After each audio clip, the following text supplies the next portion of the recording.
कुंवर नारायण की याद में के शीर्षक से हम लोग 3 दिन का एक तरह से एक उत्सव मना रहे हैं। 3 दिन की एक कार्यक्रम श्रृंखला कर रहे हैं उनके जन्मदिन के अवसर पर। और ये सत्र कोणाचा पाठ 128 ये सत्र माफ कीजिएगा, कुछ डिस्टरबेंस था। तो ये सत्र पाठ, अनुवाद और संवाद उस कार्यक्रम श्रृंखला का एक भाग है। मेरा नाम फौजिया फारूकी है। मैं प्रिंसटन यूनिवर्सिटी में हिंदी और उर्दू भाषा साहित्य और साउथ एशियन स्टडीज और जेंडर स्टडीज के कोर्सेज पढ़ाती हूँ। इस सत्र में मेरी भूमिका जो है वो एक होस्ट की है, एक संचालक की है। और हमारे साथ 3 बहुत अहम हस्तियां मौजूद हैं जो कुंवर नारायण के एक तरह से एक्सपर्ट्स हैं। लेकिन इससे पहले कि मैं जो हमारे पैनलिस्ट हैं उनका परिचय कराऊं और इस सत्र की संरचना के बारे में बात करूं, हमारे साथ मौजूद हैं अपूर्व नारायण, जो कुंवर जी के बेटे भी हैं, उनके प्रशंसक और अनुवादक भी हैं। बहुत सारा काम उन्होंने कुंवर नारायण जी की रचनाओं पर और जो उनकी एक तरह से 70 वर्षों की जो साहित्यिक यात्रा रही है उस पर किया है। तो कुंवर नारायण के बारे में तो वो इतनी बड़ी हस्ती है कि बहुत ज्यादा लंबा परिचय कराने की जरूरत नहीं है। इस 3 दिन की श्रृंखला के आयोजन से ही ये बात साबित हो जाती है कि वो न सिर्फ हिंदी साहित्य के बल्कि भारतीय साहित्य के या विश्व साहित्य का एक बड़ा नाम है। भारत में उनको ज्ञानपीठ अवार्ड, जो साहित्य के क्षेत्र में सबसे बड़ा अवार्ड होता है, सबसे बड़ा सम्मान होता है, वो उससे सम्मानित किए गए हैं। और पद्म भूषण सम्मान से भी सम्मानित हैं, जो भारत सरकार द्वारा जो बड़े योगदान जो लोग कला के क्षेत्र में, साहित्य के क्षेत्र में या संस्कृति के क्षेत्र में जिनका योगदान होता है, उनको वो अवार्ड दिया जाता है। उनका कविता, अनुवाद, साक्षात्कार, बहुत सारी ऐसी विधाएं हैं जिन पर उन्होंने कुंवर जी ने काम किया।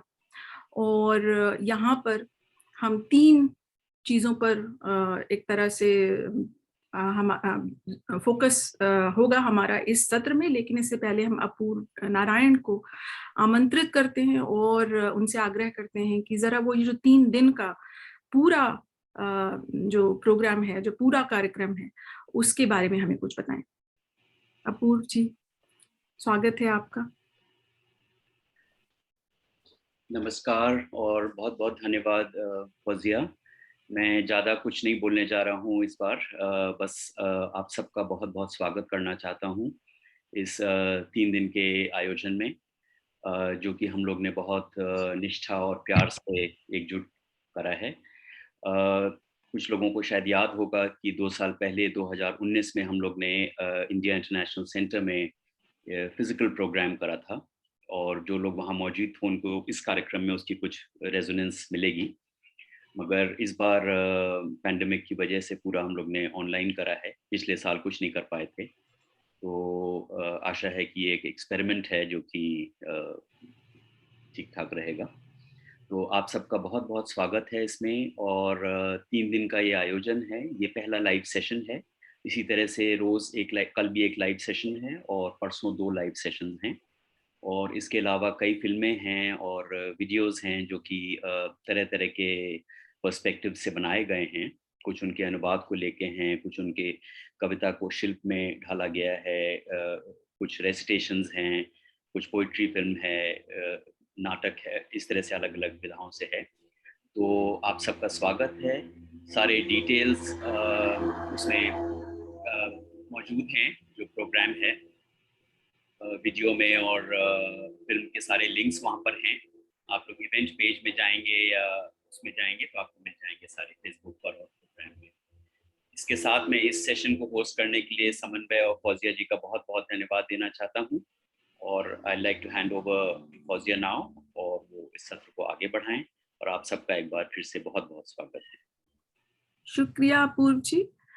समन्वय का नाम लिया पूर्व जी ने, तो मैं प्रिंसटन में पढ़ाती हूँ, लेकिन उसके अलावा मेरी एक संस्था है जिसकी मैं फाउंडर डायरेक्टर हूँ, समन्वय स्पेस, जो भारतीय साहित्य और तमाम तरह की कलाओं को बढ़ाने के लिए, प्रोत्साहन देने के लिए काम करती है। और ये सत्र जो है वो समन्वय के सहयोग से आयोजित है, लेकिन ये भी बता दें कि जो बहुत सारे ऐसे सत्र हैं जो बहुत बड़ी पुरानी जो संस्थाएं हैं, उनके सहयोग से भी आयोजित किए जा रहे हैं सत्र, जैसे इंडिया इंटरनेशनल सेंटर, राजकमल प्रकाशन और दूसरी संस्थाएं भी हैं। तो अपूर्व जी का भी शुक्रिया कि उन्होंने समन्वय को ये अवसर दिया कि हम कुंवर जी का जो काम है, जब हम उसको सेलिब्रेट कर रहे हैं, तो हम समन्वय भी उसमें भाग ले सके। शुक्रिया। तो अब हम ये सत्र शुरू करेंगे, लेकिन उससे पहले जो 3 हमारे पैनलिस्ट हैं, हम उनका परिचय करा दें। तो हमारे साथ रेखा सेठी जी हैं। डॉक्टर रेखा सेठी दिल्ली विश्वविद्यालय के इंद्रप्रस्थ कॉलेज में प्राध्यापक होने के साथ साथ एक सक्रिय लेखक, आलोचक, संपादक और अनुवादक भी हैं। उनका लेखन मूलतः समकालीन हिंदी कविता और कहानी के विशेष आलोचनात्मक अध्ययन पर केंद्रित है। उनकी किताबों की एक लंबी सूची है, तो जाहिर है कि सारी किताबों के नाम तो नहीं लिए जा सकते, लेकिन स्वतंत्रोत्तर हिंदी कहानी का संदर्भ रेखा जी की एक अहम किताब है। स्त्री कविता पर केंद्रित उनकी 2 पुस्तकें हैं, स्त्री कविता पक्ष और परिप्रेक्ष्य, स्त्री कविता पहचान और द्वंद्व, जो राजकमल प्रकाशन से प्रकाशित हुई है। विज्ञापन की भाषा और संरचना पर भी उनकी किताबें हैं। उनके लेख जानी मानी साहित्यिक पत्रिकाओं में छपते रहे हैं। कई अंतर्राष्ट्रीय सम्मेलनों में रेखा जी ने शोध पत्र प्रस्तुत किए हैं। पिछले सेमेस्टर, अभी जो स्प्रिंग सेमेस्टर गुजरा है इसी साल, तो हम प्रिंसटन में एक कोर्स पढ़ा रहे थे, women's writings in India, issues and perspectives. तो रेखा जी ने मेरे साथ प्रिंसटन यूनिवर्सिटी के साउथ एशियन स्टडीज प्रोग्राम के लिए एक 10 लेक्चर की वेब लेक्चर सीरीज का भी संयोजन किया। और यहाँ पर जो उनका काम प्रमुख है वो ये है कि उन्होंने कुंवर जी की कविताओं का एक संकलन में कहीं और भी होता हूँ के नाम से प्रकाशित किया, जो कई मायनों में विशिष्ट है। और ये किस तरह विशिष्ट है कुछ पता चल जाएगा जब वो अपने हिस्से की प्रस्तुति देंगी, और कुंवर जी की कविताओं का पाठ किस तरह किया जाना चाहिए, या कौन कौन सी उसमें एक तरह से दिशाएं हैं, डिमेंशंस हैं, उसके बारे में वो बात करेंगी। दूसरे हमारे पैनलिस्ट हैं जो हिंदी जगत में एक जाना माना नाम है, गीत चतुर्वेदी। गीत चतुर्वेदी को हिंदी के सबसे ज्यादा पढ़े जाने वाले समकालीन लेखकों में से एक माना जाता है। उनकी 11 किताबें प्रकाशित हो चुकी हैं, जिनमें 2 कहानी संग्रह और 3 कविता संग्रह शामिल हैं। न्यूनतम मैं और खुशियों के गुप्तचर हिंदी की बेस्ट सेलर सूचियों में शामिल रही हैं। साहित्य, सिनेमा और संगीत पर लिखे उनके निबंधों के संग्रह भी हैं। टेबल लैंप और अधूरी चीजों का देवता, जिनके नाम हैं, उनको भी बहुत सराहा गया है। गीत को भारत भूषण अग्रवाल पुरस्कार, स्पंदन कृति सम्मान, वागधारा नवरत्न सम्मान सहित कई सम्मानों से सम्मानित किया जा चुका है। इंडियन एक्सप्रेस सहित कई प्रकाशन संस्थानों ने उन्हें भारतीय भाषाओं के सर्वश्रेष्ठ लेखकों में शुमार किया है। गीत की रचनाएं देश दुनिया की 22 भाषाओं में अनुदित हो चुकी हैं। वे न सीमाएं न दूरियां के हवाले से कुंवर जी की रचनाओं और रचनाक्रम में उनके अनुवाद और अनुवादक के तौर पर जो उनका अनुभव है, उसकी क्या भूमिका रही है, इसके बारे में बात करेंगे। हमारे तीसरे पैनलिस्ट हैं पंकज कुमार बोस। पंकज दिल्ली विश्वविद्यालय के इंद्रप्रस्थ महिला महाविद्यालय के हिंदी विभाग में अध्यापक हैं। इनकी आलोचना, कविता और कथा साहित्य के अध्ययन में विशेष रुचि है। आलोचनात्मक लेखन के अलावा रचनात्मक गद्य और अनुवाद में भी उन्होंने काम किया है। हिंदी आलोचना के विकास में इलाहाबाद का योगदान पर इनका काम बहुत अहम है। लेखन और दूसरे एकेडमिक जो उपलब्धियां हैं, उनके लिए उन्हें अनेक पुरस्कार और फेलोशिप भी मिल चुकी हैं। बिहार हिंदी सम्मेलन पटना ने उनको शताब्दी युवा सम्मान से सम्मानित किया है। कुंवर नारायण और नामवर सिंह पर केंद्रित आलोचना के लिए वो खास तौर पर चर्चित हैं। पंकज ने कुंवर नारायण की अंतिम जो कृतियां हैं और जो पांडुलिपियां हैं उनके संयोजन संपादन में महत्वपूर्ण भूमिका निभाई है। आजकल वो कई कुंवर नारायण पर कई परियोजनाएं हैं जिनके संपादन संयोजन में लगे हुए हैं। उनकी नई पुस्तक जो है वो जो कुंवर जी के संवाद और साक्षात्कार हैं उनके बारे में है, और उसी हवाले से वो कुंवर जी के साहित्य में संवाद के आयाम और उनके संवादों की खूबियों के बारे में बात करेंगे। तो ये 3 हमारे पैनलिस्ट हैं। संरचना एक तरह से जो स्ट्रक्चर है इस सेशन का, इस सत्र का, वो ये है कि हम मौका देंगे तीनों पैनलिस्ट को कि वो अपनी बात रखें। रेखा जी पाठ पर एक तरह से फोकस करेंगी और फिर गीत चतुर्वेदी से हम सुनेंगे अनुवाद के बारे में, और जो कुंवर जी के संवाद दूसरे दुनिया भर के बड़े रचनाकारों से रहे हैं और उन संवादों की क्या भूमिका रही है, और उनके उसके बारे में हम सुनेंगे पंकज बोस साहब से। तो अब हम चलते हैं और फिर हम आशा करते हैं कि आधा घंटा हमारे पास होगा कि हम एक तरह से फॉलो अप डिस्कशन कर सकें, बातचीत कर सकें, विचार विमर्श कर सकें। तो अभी हम चलते हैं रेखा जी की तरफ।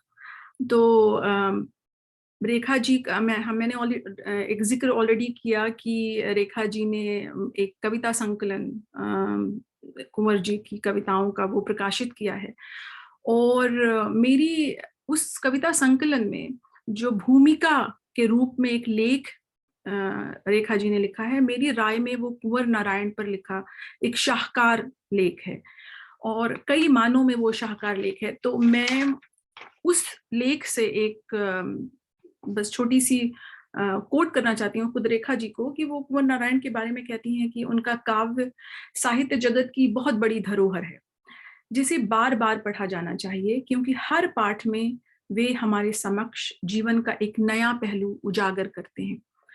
तो ये तो रेखा जी ने कुंवर जी के बारे में कहा, लेकिन मैं जाती तौर पर ये समझती हूँ कि जो रेखा जी का लेख है, जो भूमिका के तौर पर उनकी किताब में शामिल है, उसको भी बार बार कई बार पढ़ा जाना चाहिए, जो कि कुंवर नारायण की कविता को समझने में काफी मददगार हो सकता है। तो इसके साथ ही रेखा जी स्वागत है आपका, और हम अब आपको सुनने के लिए, जैसे वो उर्दू में कहते हैं, हम तनगोश हैं।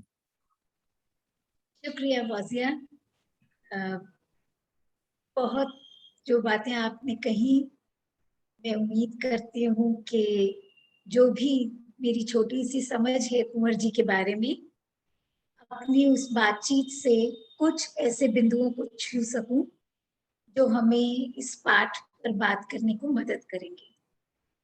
लेकिन उससे पहले मैं अपूर्व जी का आभार व्यक्त करना चाहती हूँ कि जिस शिद्दत से 2 साल पहले उन्होंने कुंवर जी पर कार्यक्रमों की श्रृंखला प्रस्तावित की थी और इंडिया इंटरनेशनल सेंटर में हम सब ने साथ मिलकर उसमें भागीदारी की थी, उसी शिद्दत से बहुत लगन से उन्होंने इस सारे कार्यक्रम का संयोजन किया है। और आज की इस पैनल की एक खास बात और है कि हम तीनों जिस भी क्षेत्र में काम करते रहे हों, हमें कुंवर जी का सानिध्य मिला, उनके निकट उठने बैठने का भी कुछ अवसर मिला, उन्हें पढ़ने का, और जिन्होंने हमारे जीवन को प्रभावित किया। कुछ कुंवर जी की शख्सियत ऐसी थी कि जैसे जो उनके पास जाए उसके जीवन को ऐसे छू देते थे। पंकज जी कहा करते हैं, मैं इन्हीं के शब्द उधार लेके कह रही हूँ, कि ऐसा लगता है कि अचानक अंधेरे कमरे में रोशनी आ जाए। तो ऐसा उजाला, ऐसा संस्पर्श उनका हमें मिला है। हम जो कुछ भी साहित्य में समझते हैं, थोड़ा बहुत हमारा जो भी ज्ञान है, उस जमीन को बनाने में कुंवर नारायण कवि के रूप में, एक चिंतक के रूप में, एक विद्वान के रूप में उनका बहुत बड़ा योगदान है। कुंवर नारायण के साहित्य की पाठ की बात कहाँ से शुरू होती है, इसकी भी एक छोटी सी भूमिका है। इनाल्को यूनिवर्सिटी पेरिस में निकोला प्रिंसिपातो कुंवर नारायण पर पीएचडी कर रहे हैं। उनसे मेरी जब मुलाकात हुई तो उन्होंने कहा कि वो कुंवर नारायण की कविता में, उनके साहित्य में सहृदयता विषय पर पीएचडी कर रहे हैं। और ये 2 साल पहले की बात है, वो मुझे लिस्बन के एक सम्मेलन में मिले थे, वहां से हमारी पहचान हुई। फिर कुछ दिन पहले उन्होंने मुझे संपर्क किया और बताया कि जब वो पीएचडी में उनको अपनी यूनिवर्सिटी में बहुत मदद नहीं मिल पा रही, क्योंकि बहुत से लोग कुंवर नारायण को उस तरह नहीं समझ पाते, तो उन्होंने मुझसे अनुरोध किया कि 1-2 कविताएं समझने में मैं उनकी मदद करूं। तो मेरे मन में ये सवाल जागा, मैंने आपसे भी ये साझा किया कि जैसा कि बहुत सारे लोग जो यहाँ जुड़े हुए हैं, और आज एक और कार्यक्रम भी हो रहा है फेसबुक से जो प्रसारित हो रहा है, जिसमें कुंवर जी के साहित्य का अनुवाद, उसका पाठ किया जा रहा है विश्व की अनेक भाषाओं में। अगर मैं गलत नहीं हूं तो शायद 36 भाषाओं में कुंवर नारायण के साहित्य का अनुवाद हुआ है। निश्चित तौर पर हर भाषा की अपना एक, जिसे हम लैंग्वेज ट्रेडिशन कहते हैं, एक भाषा की परंपरा होती है। तो जो भी अनुवादक है वो उस नजरिए से, उस ट्रेडिशन से आके उस साहित्य को पढ़ता है और ग्रहण करता है। तो किसी भी रचना में आप रचना को कैसे पढ़ते हैं, उसके नजदीक कैसे जाते हैं, ये एक बड़ी चुनौती पाठक के पास रही।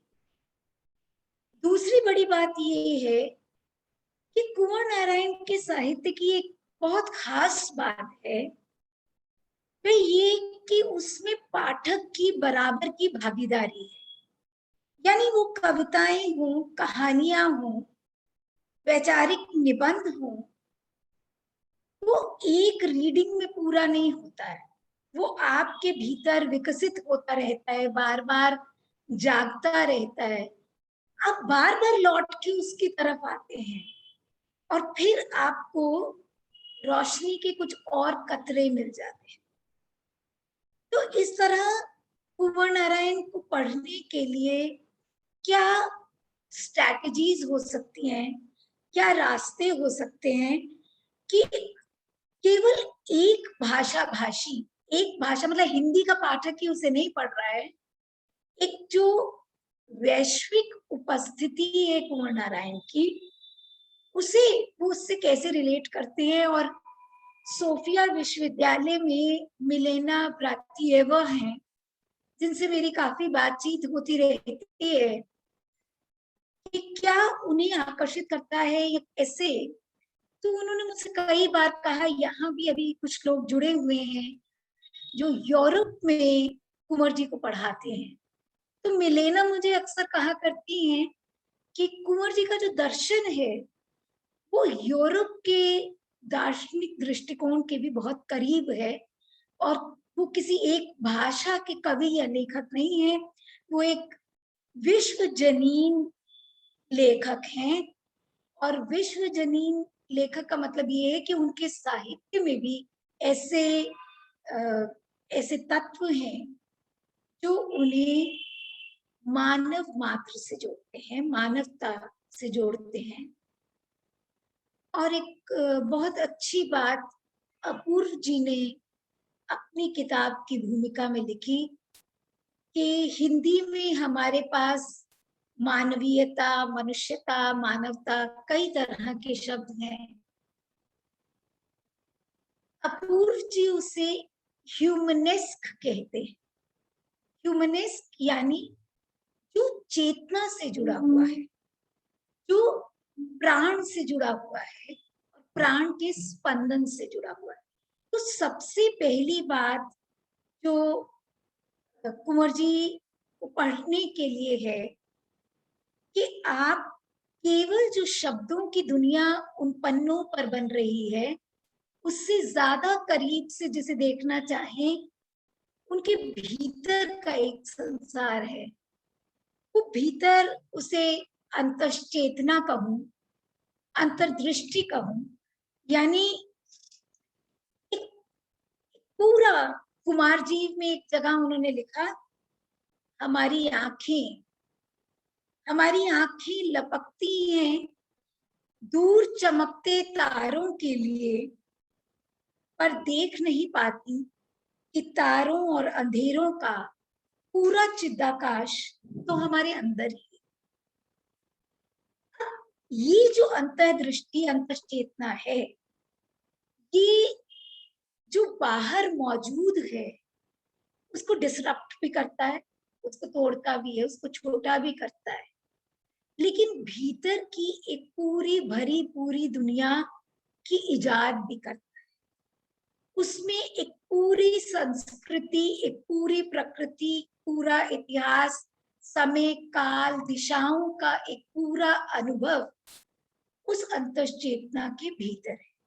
तो कुंवर जी जब ये कहते हैं कि टाइम और स्पेस, उनके यहाँ हम जो भी पढ़ता है तो सबसे पहले कहता है कि टाइम और स्पेस की जो भौतिक अवधारणा है, जो फिजिकल एट्रीब्यूट है उसका, वो टूट जाता है और टाइम और स्पेस को कुंवर जी एक निरंतरता भी देखते हैं। अब ये निरंतरता कई तरह की चीजें करती है, यानी आपको अपने आप से रिहा करती है, क्योंकि जब तक कोई लेखक अपने उस फिजिकल स्पेस में बंधा हुआ है, तो जिस वजूद की हम बात कर रहे हैं, जो विराट यूनिवर्स का हिस्सा है, ब्रह्मांड का हिस्सा है, कुंवर जी ने कभी उनकी कविता में ये अहंकार नहीं है कि मैं बहुत कुछ हूं। दो शैलियां हो सकती हैं। जब आत्मजयी आया तो आत्मजयी की तरह तरह की व्याख्याएं हुई। उसमें एक जो बहुत अहम व्याख्या है वो ये है कि आपका इस सृष्टि से संबंध कैसा है। ये संबंध क्या उस प्रकृति पर नियंत्रण करना चाहता है, या ये संबंध उसके प्रति समर्पित होना चाहता है। ये सवाल बहुत महत्वपूर्ण है, खास तौर पर आज जिस दौर में हम जी रहे हैं उसमें तो बहुत ही महत्वपूर्ण है, क्योंकि हमारे इर्द गिर्द बाजार है, मीडिया है, एक तरह की समानांतर संस्कृति ऐसी विकसित हो गई है कि सब जल्दी में है, सबको बहुत कुछ पाकर, बहुत कुछ होकर, नामों की पट्टियां लगाकर जीना है। ऐसे में कुंवर नारायण हमारे पास कैसे आती है? जैसे कि कोई बहुत धीमे से कहे कि थम जाओ, थम जाओ। क्यों? क्योंकि भीतर देखना है और एक ऐसी जीवन दृष्टि जो प्रस्तावित करते हैं। ये पंक्तियां मुझे उनकी बहुत ही अच्छी लगती हैं, जीवन दृष्टि के नाते, पाठश्रवा के बहाने से है। कुछ इस तरह भी पढ़ी जा सकती है एक जीवन दृष्टि कि उसमें विनम्र अभिलाषाएं, शायद मीडिया के युग में सब कोई इतने घनघोर रूप से अपने मैं को उपस्थित करने में लगा हुआ है, छोटी छोटी सुख जो जिंदगी के हैं, छोटी छोटी अभिलाषाएं जो हैं, उनसे नाता तोड़कर एक बड़े एम्बिशन, हर चीज से हमें कुछ लाभ चाहिए, तो कुंवर जी उसको निरस्त करते हैं कि उसमें विनम्र अभिलाषाएं हो, बर्बर महत्वाकांक्षाएं नहीं। बर्बर महत्वाकांक्षाएं, क्योंकि महत्वाकांक्षाएं जो दूसरे को तोड़ देती हैं। वाणी में कवित्व हो, कर्कश तर्क वितर्क नहीं। तो कुल मिलाकर के वो जो जीवन दृष्टि प्रस्तावित कर रहे हैं उसमें एक विवेक की बात कर रहे हैं।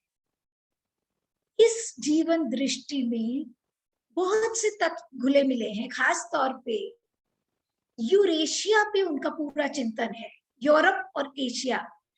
और शायद विरले चिंतकों में हैं कुंवर जी जिन्होंने ये बात की कि मध्य एशिया की तरफ हमें देखना चाहिए, और मध्य एशिया से केवल बर्बर आक्रांता ही नहीं आए थे, बल्कि ज्ञान का जो आदान प्रदान हुआ था, और केवल मध्य युग में नहीं, बौद्ध युग में भी, और जो ज्ञान की परंपरा जिससे समृद्ध हुई उसकी तरफ भी हमें ध्यान देना चाहिए।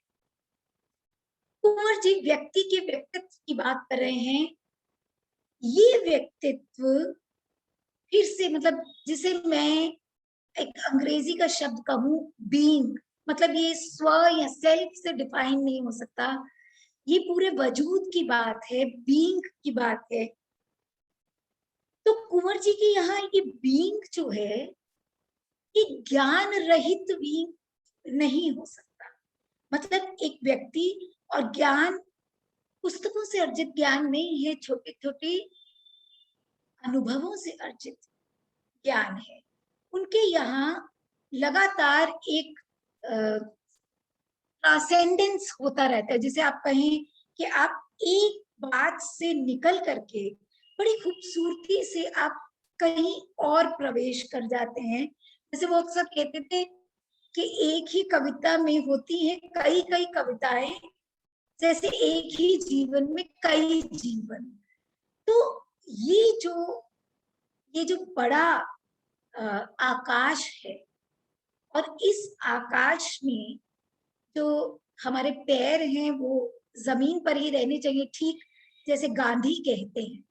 तो कुंवर जी भी ऐसे ही कहते हैं कि हमारी अपनी जमीन पर, इसलिए पूरी दुनिया का दर्शन में पढ़ते हैं, पूरी दुनिया उन्हें अपना कवि मानती है, लेकिन उनका चिंतन परंपरा खास भारतीयता में भी अवस्थित है।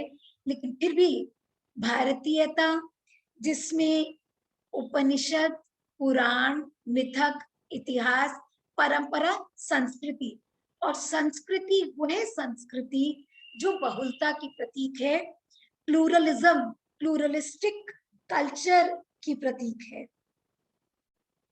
एक और खास शब्द है कुंवर जी का, वो है जिजीविषा। परिस्थितियां कितनी भी विपरीत क्यों ना हो, लेकिन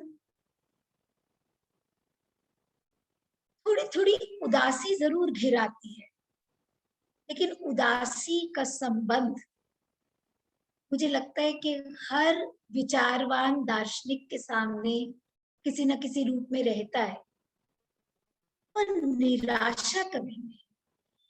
और ये जो जिजीविषा है, उसमें कुंवर जी का बहुत विश्वास है। यथार्थ की उनकी व्याख्या भी अलग है। केवल घटनाओं से पैदा होने वाला यथार्थ, केवल कुछ तारीखों से बनने वाले जो एहसास होते हैं, जो घटनाएं होती है छोटी छोटी, कुंवर जी उनकी मार्फत बात उठा सकते हैं, लेकिन वो बात जाती कहीं और है। और सारा, मतलब पूरी कविता छोटी सी बात से शुरू होकर अंततः एक बड़े सवाल में बदल जाती है। ऐसी एक और अगर मैं कोट करना चाहूं तो, मतलब अमीर खुसरो, मुझे उनकी कविता में अमीर खुसरो जो कविता है वो बहुत अच्छी लगती है। और देखिए, खुसरो के जीवन के साथ जुड़ा हुआ एक इतिहास भी है, एक राजनीतिक परंपरा भी है, और कुंवर जी उस पूरी कविता को किस बिंदु पर ले आती हैं। खुसरो जानता है अपने दिल में, उस दिन भी सुल्तानी आतंक ही जीता था अपनी महफिल में।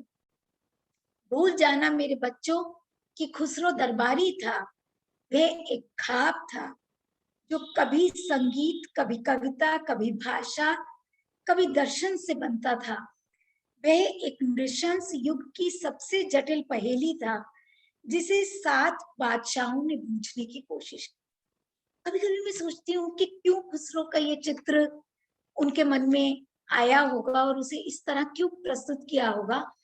बहुत बड़ी चिंता उनके यहाँ लगातार बनी रहती है, जिसकी तरफ कुमार जी तक भी वे इशारा करते हैं। वो है कि एक जो बौद्धिक है, एक इंटेलेक्चुअल है, ज्ञान परंपरा का वाहक जो व्यक्ति है, उसका सत्ता से, अपने समय की सत्ता से क्या संबंध है।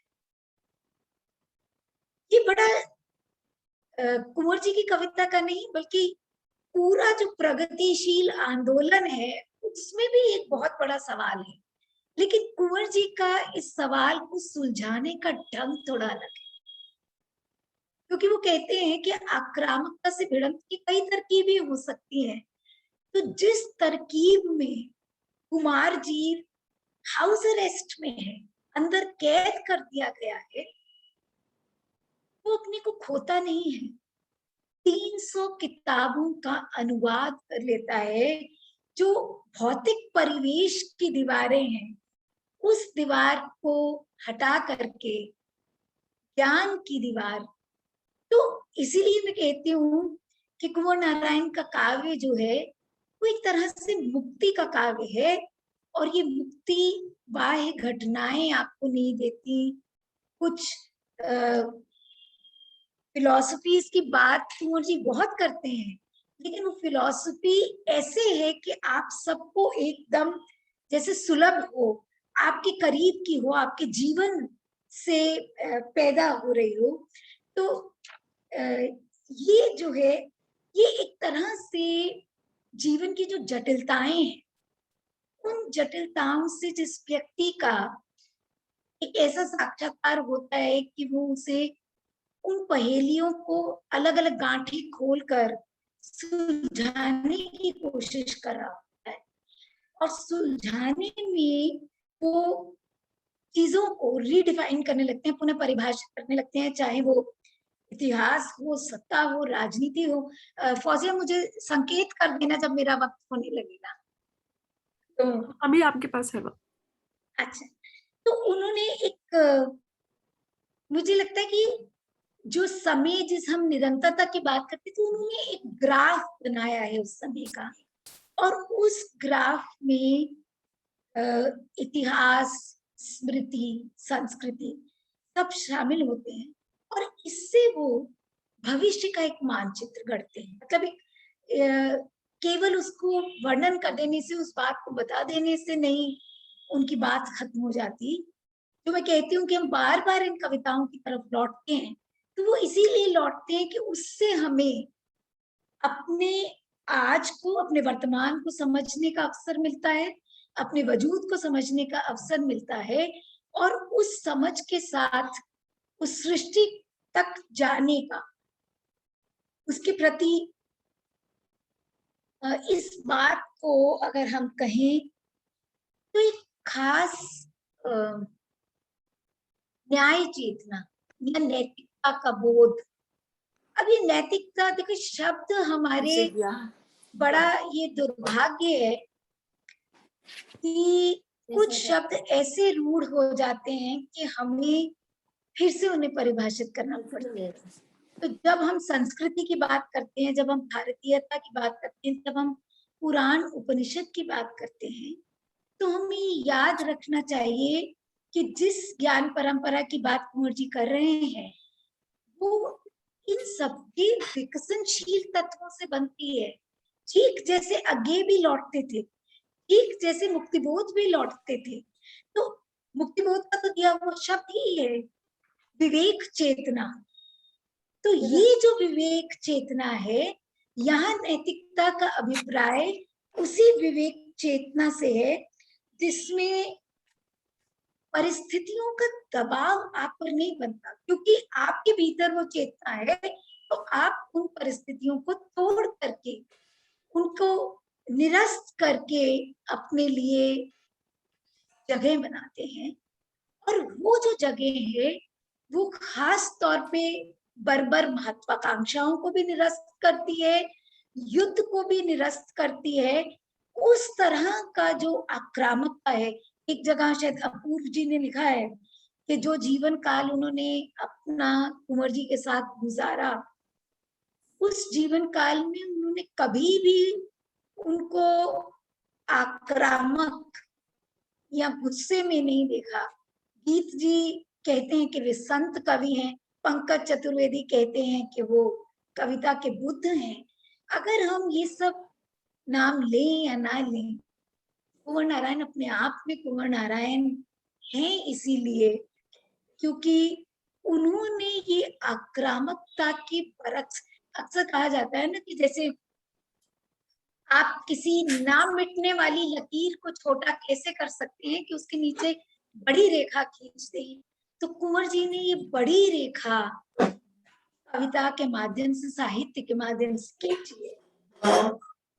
वे हमेशा कहते थे कि अगर चीजों को बदलना है तो बदलने की शुरुआत अपने आप से करनी, खुद से करनी होगी। रेखा जी, आपके ऐसा पास करने में 2 मिनट, ठीक है। तो इस माध्यम से वो एक नया एस्थेटिक्स बना रहे हैं, एक नया सौंदर्य अनुभव बना रहे हैं। भाषा को एक नया, मतलब भाषा को कैसे बढ़ता जाए, तो आप देखेंगे कि जो संक्षिप्तता है उनके कहने में, वो आपको रिफ्लेक्ट करने का स्पेस देती है, सोचने का स्पेस देती है। और वो अक्सर कहते हैं कि मतलब आपको अधिक संवेदनशील बनाने में है। तो बस मैं इतना ही कह सकती हूँ कि हर बार जब मैं कुंवर नारायण को पढ़ती हूँ, चाहे कविता हो, कहानी हो या उनका वैचारिक गद्य, मुझे लगता है कि उनके चिंतन में मैं भी कहीं शामिल हूँ।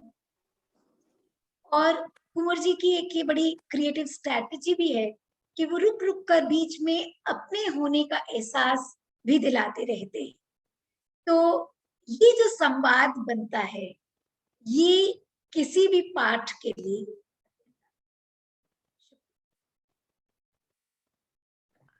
शुक्रिया रेखा जी।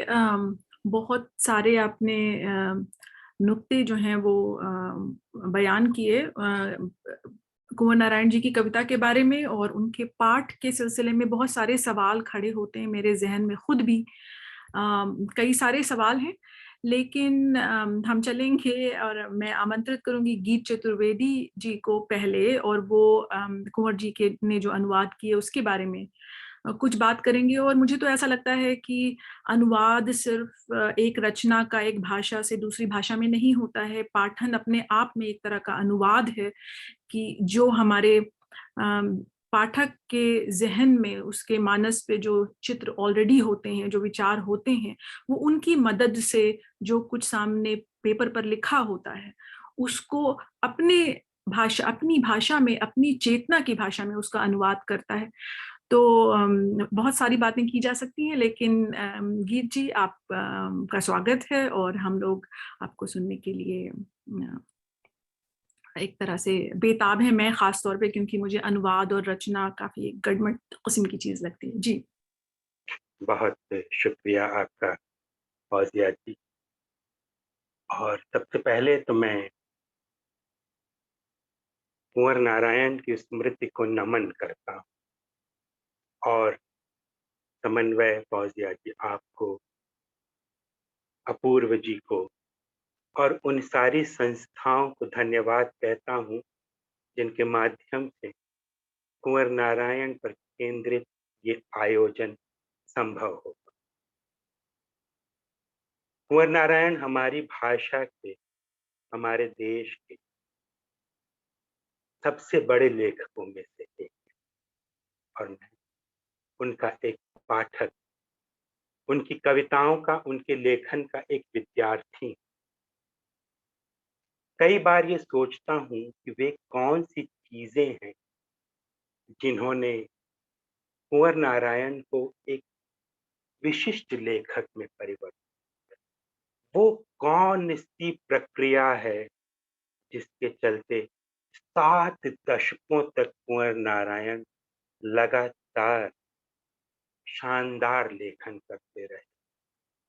अच्छा लेखन करना अलग बात, और 6-7 दशकों तक लगातार उस स्तर पर जाकर लेखन करना जो न केवल अपने समकालीनों को बल्कि अपने बाद आने वाली पीढ़ियों को भी प्रेरित करता रहे।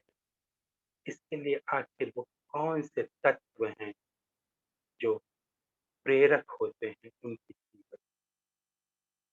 मेरे पास ऐसी कोई सूची नहीं है, लेकिन फिर भी कुछ चीजों की तरफ मेरा ध्यान प्रथम दृष्टया जाता है, जिनमें से एक है भाषा को बरतने का कुंवर नारायण का एक विशिष्ट कौशल। सदियों पहले संस्कृत के व्याकरण पाणिनि ने एक वाक्य कहा था, एक श्लोक कहा था। संस्कृत में वो श्लोक ऐसे है कि व्याघ्री यथा हरेत पुत्रान दंष्टाभ्याम न च पीड़येत भीता पतन भेदाभ्याम तद्वर्णान प्रयोजयेत। जैसे कोई बिल्ली या जैसे कोई बाघिन अपने बच्चों को अपने मुंह से उठाकर एक जगह से दूसरी जगह ले जाती है, अपने बच्चे की गर्दन पर वो अपने दांतों से पकड़ती है, लेकिन इस तरह से पकड़ती है कि बच्चे की गर्दन पे उसके दांतों का कोई निशान तक नहीं होता, उस बच्चे को किसी तरह की कोई चोट तक नहीं लगती। पाणिनि कहते हैं भाषा के साथ हमारा व्यवहार ठीक ऐसा ही होना चाहिए कि कवि, लेखक शब्द को उतनी ही कोमलता के साथ पकड़ो जितनी कोमलता के साथ बिल्ली ने अपने बच्चे को पकड़ा है। यहाँ से वहां ले जाने में कामयाब भी हो रही है, किंतु शब्द को चोटिल मत होने दो, शब्द के ऊपर अपनी पकड़ का निशान मत बनने। संभवतः ये बस सदियों पुरानी, बरसों पुरानी ये पाणिनि की सलाह, बिल्कुल बुनियादी किस्म की ये सलाह कुंवर नारायण के समूचे व्यक्तित्व में, पूरे लेखकीय व्यक्तित्व में ये बात जाहिर। और ठीक यही बात अनुवाद में, क्योंकि अनुवाद भाषा के साथ की गई महत्तम सतर्क कार्यवाही है। एक बार रचनात्मक लेखन में आप सतर्क न हो तो भी चल जाएगा, क्योंकि रचनात्मक लेखन तो निर्बंध होता है, उसमें कोई बंधन नहीं होता। लेकिन अनुवाद में आपको बहुत सतर्क रहना पड़ता है, अपने शब्दों के ऊपर अपने दांतों को बिल्कुल इसी तरह कोमलता से गड़ाना पड़ता है, क्योंकि अनुवाद निर्बंध नहीं होता, क्योंकि अनुवाद किसी दूसरे की जमीन पर आप कर रहे होते हैं, क्योंकि अनुवाद किसी दूसरे की रचना के भीतर आप इस तरह शामिल होकर करते हैं जैसे कोई अतिथि, जैसे कोई मेहमान, लेकिन मेहमानों वाली लापरवाही के साथ नहीं, बल्कि मेजबानों वाली जिम्मेदारी के साथ। बिल्कुल ऐसा है कि किसी दूसरे के घर में जा करके मेहमान के रूप में जा करके भी आप दरअसल मेजबान वाली भूमिका निभा रहे हैं। ये अनुवाद का कर्म है और कुंवर नारायण इसे इतनी बारीकी से समझे। कुंवर जी के साथ मुझे एक अच्छा खासा समय बिताने का मौका मिला है, और मैंने, मेरे मित्र अनुराग वत्स ने, कई बार अपूर्व जी वहां होते और हमेशा भारती जी होते। हम लोग रचनाओं पर, अनुवाद पर, इस तरह की तमाम चीजों पर बात करते थे। अनुवाद पर बात करते समय एक बार कुंवर जी ने दांते के एक अनुवादक का उदाहरण दिया था। दांते के उस अनुवादक ने लिखा था कि अनुवाद करना क्या होता है। उसका कहना था कि जो संगीत पियानो पे बज चुका है, पहले से बज चुका है, उस संगीत को बांसुरी पे बजाना यानी अनुवाद करना।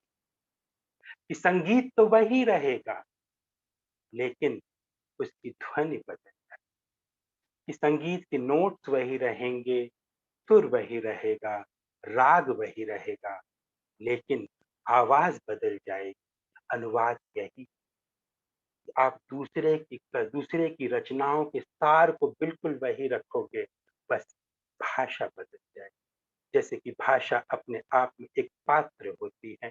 यदि आप एक लंबे आकार के पात्र में पानी को रख दें तो पानी का आकार लंबा हो जाएगा, लेकिन एक चौड़े आकार के पात्र में वही पानी चौड़ा दिखाई देगा। भाषा और लेखन, भाषा और कविता के बीच यही संबंध। तो कवि भाषा बदल जाने से, जिस तरह पात्र बदलने से पानी नहीं बदलता, उसी तरह भाषा के बदलने से कविता नहीं बदल जाती। हाँ, सिर्फ भाषा बदलती है। हमें लगता है कि इस कविता का रूप और आकार बदल गया है, किंतु वो बदलता नहीं, वो बिल्कुल वैसा ही रहता है। ये कुंवर नारायण के पूरे अनुवाद कर्म में लिखा। और मजे की बात कि कुंवर नारायण ने अनुवाद के इन कवियों को चुना। हम इनको चुनते, जो हमारे जैसे होते, उनको चुनते। कई बार पॉल वैलेरी कहता था कि इस संसार के जितने कवि हैं, दरअसल वो एक प्राचीन विशाल आत्मा से टूटे हुए टुकड़े हैं। जैसे पुराने टुकड़े एक टुकड़ा दूसरे को ढूंढता है, वैसे ही आज के समय में एक कवि दूसरे को ढूंढता है। अपनी तरह के कवियों को ढूंढना, कई बार ढूंढने पे मिल जाते, कई बार अचानक औचक ही मिल जाते, और कई बार कितना भी ढूंढ लो नहीं। अगर हम ये देखें, सूची बहुत लंबी सूची है। वाणी प्रकाशन से कुंवर नारायण के अनुवादों की पूरी किताब आई। न सीमाएं न दूरियां।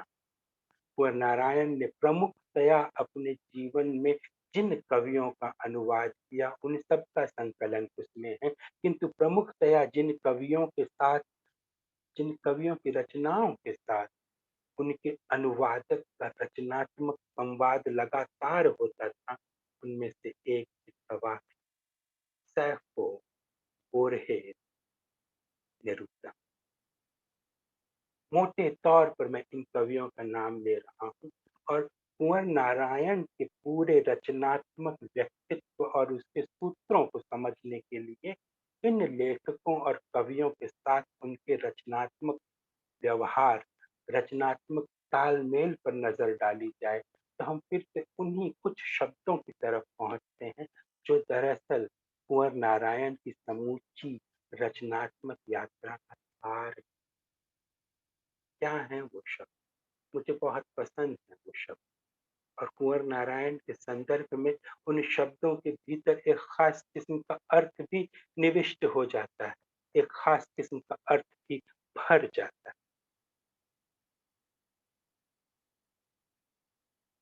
वो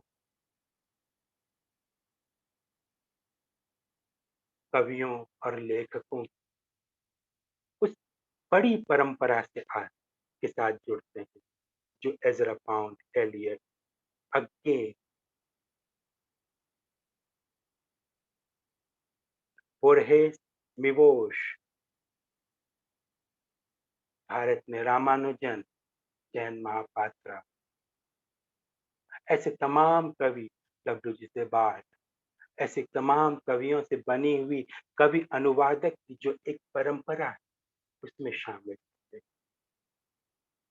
मैं उन शब्दों की तरफ, इन्हीं कवियों के बहाने उन शब्दों की तरफ जाना चाहता हूँ, जो कुंवर नारायण पूरी रचनात्मक दृष्टि और जीवन दृष्टि को परिभाषित करते हुए जान पड़ते हैं।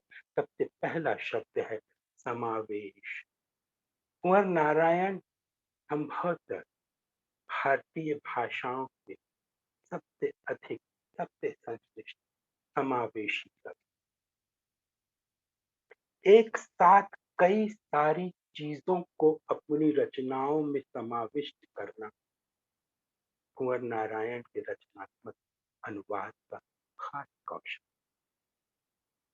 अनुवाद करना और पढ़ना, कई बार ऐसा लगता है यदि हमने संसार भर का साहित्य पढ़ा है तो हम संसार भर के साहित्य से प्रभावित हो सकते, बिल्कुल हो सकते।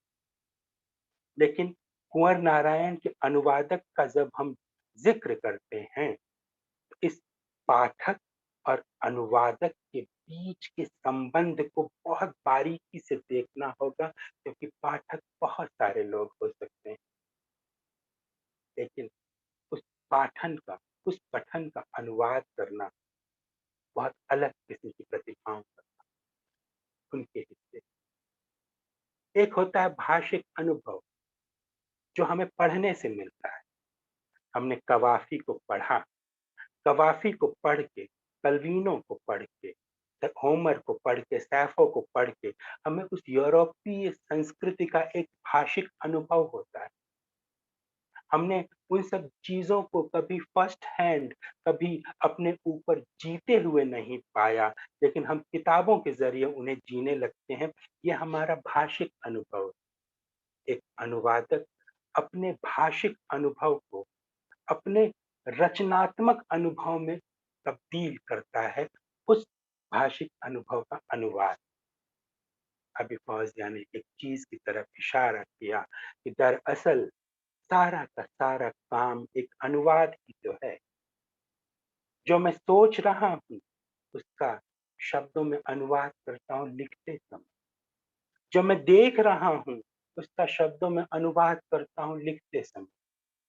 जो मैं बोल रहा हूँ या जो मैं सुन रहा हूँ उसका भी शब्दों में अनुवाद करता हूँ।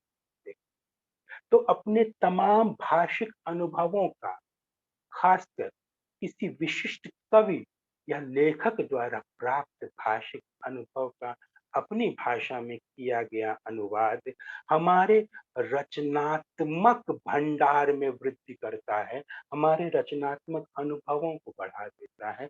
ये कुंवर नारायण के यहाँ हमें बहुत अच्छी तरह दिखाई देता है। और इसी के कारण समावेश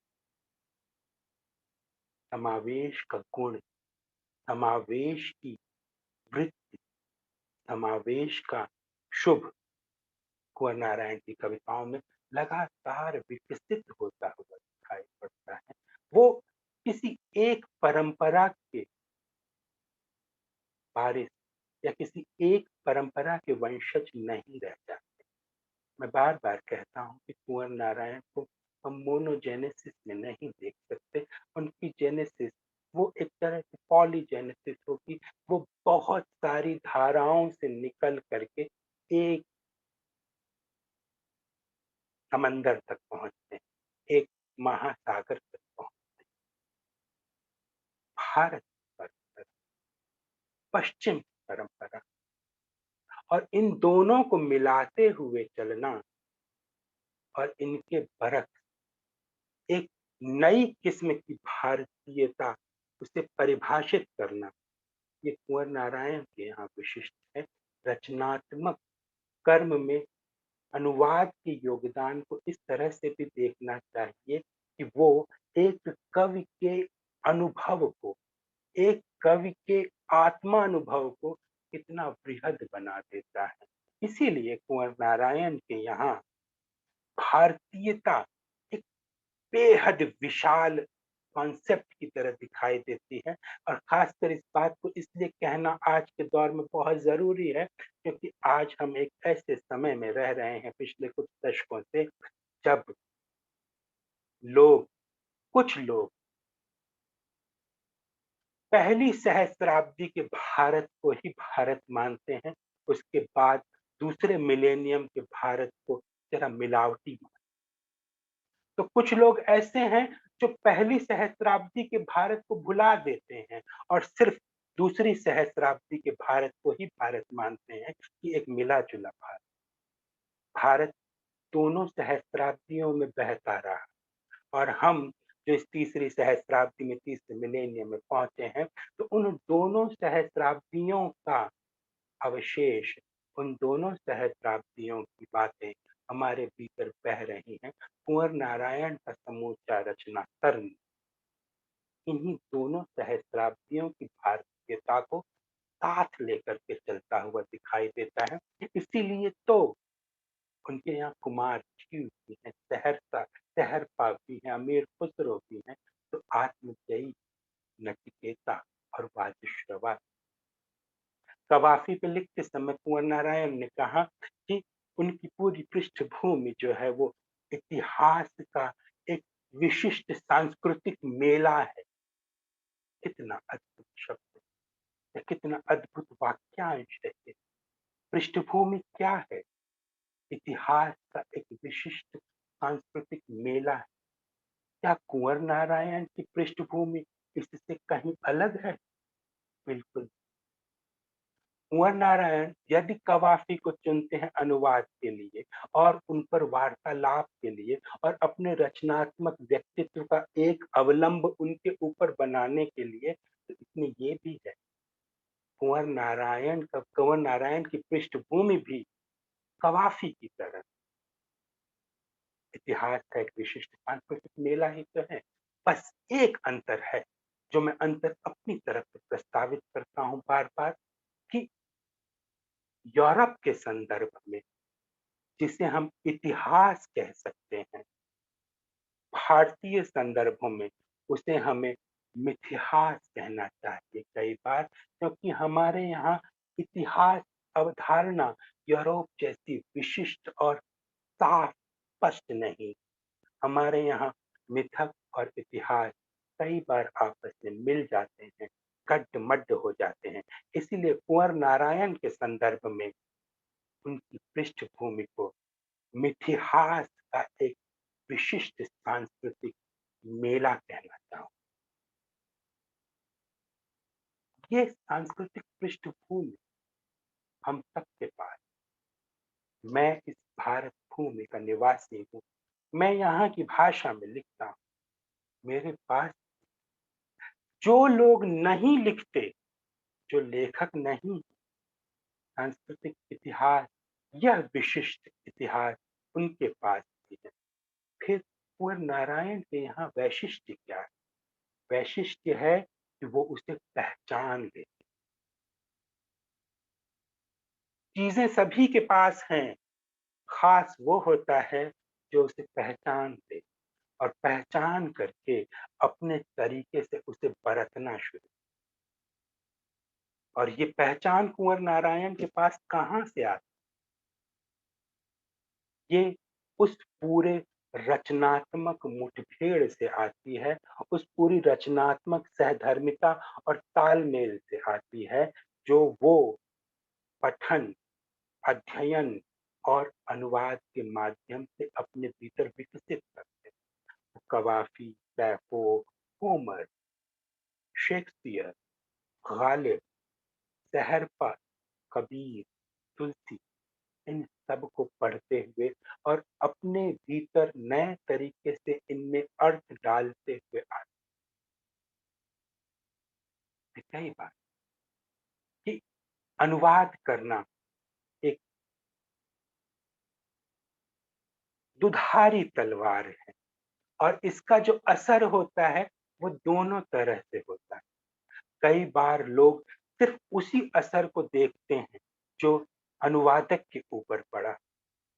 अभी मेरी अनुवादक है अनीता गोपालन, उन्होंने एक बहुत सुंदर संवाद किया है इंग्लैंड की कवियत्री साशा डगडेल के साथ। Sasha Dugdale modern poetry and translation की संपादक रह चुकी हैं और अभी कुछ ही में इसी बरस बुकर प्राइज के लिए उनका नामांकन हुआ था अनुवादक के रूप में स्टेफानोवा की किताब के लिए।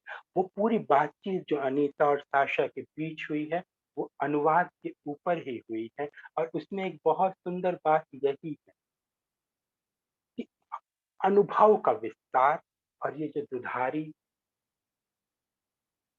व्यवहार है कि कई बार लोगों को लगता है कि अनुवादक जो है वो प्रभावित हो। क्या ये नहीं देखा जा सकता अनुवादक ने मूल कवि को भी प्रभावित कर दिया है? नेरूदा के हिंदी में 20 अनुवाद उपलब्ध हैं।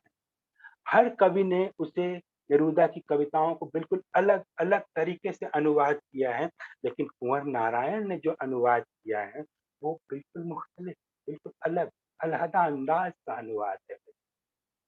तो अगर मूल कवि एक अनुवादक को परिवर्तित कर सकता है तो अनुवादक भी उस मूल कवि को परिवर्तित कर सकता है। और कुंवर नारायण की खासकर न सीमाएं न दूरियां जैसे किताब को पढ़ते हुए ये बात ज्यादा गहराई से समझ में आती है कि वो जिस कवि को छूते थे उसे थोड़ा अपने जैसा बनाते थे, वो जिस कवि को अनुवाद के लिए छूते थे थोड़ा सा खुद उनके जैसा बन जाया करते थे। यही दुधारी, यही वैध व्यवहार है कि जिसको छूऊंगा थोड़ा सा उसके जैसा बन जाऊंगा, कि जिसको छूऊंगा थोड़ा सा उसे अपने जैसा बना दूंगा। लेकिन इसके बाद भी न वो मेरे भीतर दिखाई देगा न मैं उसके भीतर दिखाई दूंगा। ये कुंवर नारायण की विशेषता है, उनकी कविता की पंक्ति है कि सब में प्रवाहित हो लेकिन अंतर्धान। तो जो नेरूदा को अनुवाद किया उसमें कुंवर नारायण प्रवाहित हैं लेकिन अंतर्धान है। जो सैफो को अनुवाद किया, जो कवाफी को अनुवाद किया, उन सबके भीतर वो प्रवाहित अंतर्धान है। सबको जो है इन सारे कवियों को कुंवर नारायण पाया जा सकता है। आप लोग अपने माइक्रोफोन बंद रखिए प्लीज, जो लोग ऑडियंस में हैं। और गीत जी 1-2 मिनट और लें और फिर, क्योंकि बहुत सारी बातें हैं जो मतलब बहुत अच्छा लग रहा है लेकिन हमें मेरा काम संचालन है। मैं अपने आखिरी वाक्य पर थी और अपना आखिरी वाक्य मैं इस तरह से कह दूं, प्लीज अपना माइक्रोफोन बंद कीजिए जो लोग ऑडियंस में हैं, ताकि गीत जी अपनी बात कह सकें।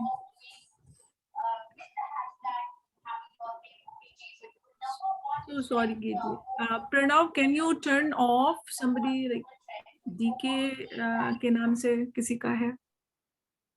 जी, गीत जी, माफ कीजिए। हाँ, मैं सिर्फ एक आखिरी बात के रूप में ये कहना चाहता हूँ कि कुंवर नारायण के पूरे रचनात्मक जीवन में उनका अनुवाद प्रवाहित है, उनके द्वारा किए गए अनुवाद प्रवाहित हैं, किंतु अंतर्ध्यान जैसे कि जीवन के जल में चीनी के दाने घुल जाते हैं, मिठास हम महसूस कर सकते हैं लेकिन चीनी को खोज नहीं सकते। जैसे संसार के पानी में नमक घुल जाता है और हम उसका स्वाद जान सकते हैं किंतु नमक को देख नहीं सकते। ठीक उसी तरह कुंवर नारायण के समूचे रचना कर्म में, समूचे रचनात्मक व्यक्तित्व में उनका अनुवाद कर्म प्रवाहित है किंतु अदृश्य है, अंतर्धान है।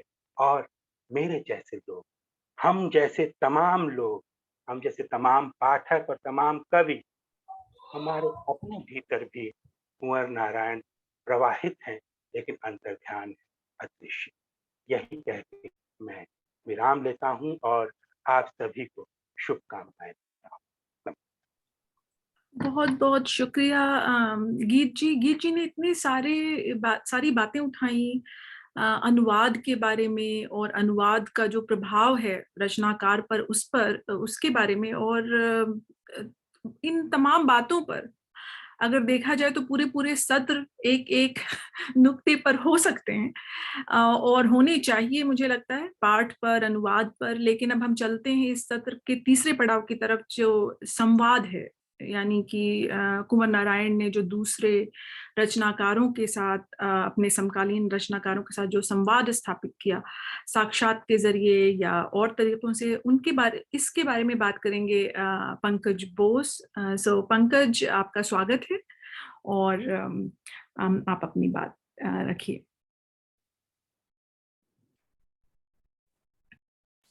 जी नमस्कार। सबसे पहले मैं आभार व्यक्त करता हूँ फौजिया जी आपका और समन्वय स्पेस के पेज का। मेरी आवाज आ रही है ठीक ठाक? जी बिल्कुल आ रही है। और गीत जी को सुन रहा था तो बिल्कुल मंत्रमुग्ध होकर, और ऐसा लगा कि सुनते रहें, क्योंकि इतनी बातें थी और बहुत कुछ जो एक दो बिंदु पर मैं सोच रहा था। गीत चतुर्वेदी जी ने उधर भी बात की अपनी तरफ से, खुद मेरा भी ध्यान दिलाया और उससे पहले रेखा सेठी जी भी। तो मैं जिस पहलू पे बात करना चाह रहा हूँ कि कुंवर नारायण के यहाँ या उनके जीवन में, उनके साहित्य में संवाद के आयाम, चूंकि संवाद पर एक केंद्रित बातचीत है थोड़ी सी, तो बहुत सारी बातें हुई। अब चूंकि मैंने कुछ पॉइंट नोट किए थे तो उसको मैं छोड़ दूंगा और मैं कोशिश करूंगा कि अपनी बात थोड़ी सी संक्षिप्त ही रखूं। तो जब हम संवाद कहते हैं तो कम से कम हम ये संवाद के अनेक स्तर होते हैं, अनेक आयाम होते हैं। कुंवर नारायण के यहाँ हम उनके कवि व्यक्तित्व में और खुद उनके जीवन में हम वो संवाद किन किन रूपों में देखते हैं, एक तो ये है। दूसरी की जब हम लोग खुद रेखा सेठी जी, गीत चतुर्वेदी जी, लगातार हम लोगों की उनसे बातचीत होती रही है। हम लोगों का सौभाग्य है कि उनके साथ समय गुजारने का, संवाद करने का काफी मौका मिला है। उस संवाद में, उस संवाद से हम लोगों ने क्या सीखा, क्या उसकी खूबी थी उनके कविता और विचार और गद्य से अलग, एक ये। और तीसरी जो बात मेरी है कि जो एक संवादों की पुस्तक या साक्षात्कारों की पुस्तक तैयार हो गई है लगभग, उसकी बनावट और उसमें क्या है, उस पर मैं थोड़ी बात अपनी रखूंगा। तो कोई भी बड़ा कवि होता है और कुंवर नारायण की तरह जो बड़ा कवि होता है, उसके साहित्य में जब हम संवाद की बात करते हैं तो वो इकहरा संवाद कभी नहीं होता है। अपने आप से बातचीत की कई सिमतें होती है। जैसे कि एक बातचीत हम खुद अपने आप से करते हैं, मोनोलॉग जिसको अंग्रेजी में कहते हैं। कुंवर नारायण के साहित्य में ये भी है।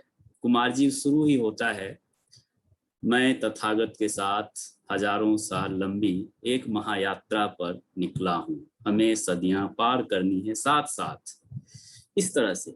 लेकिन जब हम उसकी परतों को, चूंकि मैं एक पाठक के नाते भी बात कर रहा हूँ यहाँ पर, और जब मैं थोड़ी संस्मरण की तरफ आऊंगा तो एक उसमें कुछ अलग बातें करूंगा। तो हम पाठक के नाते देखते हैं कि कुंवर नारायण में इस तरह के जो मोनोलॉग्स के जो करेंट्स हैं उनकी साहित्य में, कविताओं में खासकर, वो केवल उतने ही नहीं है। अब जब आप उस पंक्ति को पढ़ेंगे, आप चाहे सस्वर पढ़ें, अपने अंदाज में पढ़ें, किसी तरह से, तो आपको लगेगा कि कहीं न कहीं वो एक अपने आप को संबोधित करने के बहाने एक कोई हिस्टोरिकल कैरेक्टर है, सुदूर अतीत में 400, 500 साल, 1000 साल पहले उससे वो बात कर रहे हैं। उसके बहाने उसके समय को वो ला रहे हैं, अपने समय से उसका एक रसायन, एक मिला जुला रूप उसका बना रहे हैं, उससे वो संवाद कर रहे हैं। तो कुंवर नारायण के यहाँ जो मैं है, आई, जो कि फर्स्ट पर्सन है संवाद के लिए, वो केवल आई नहीं है,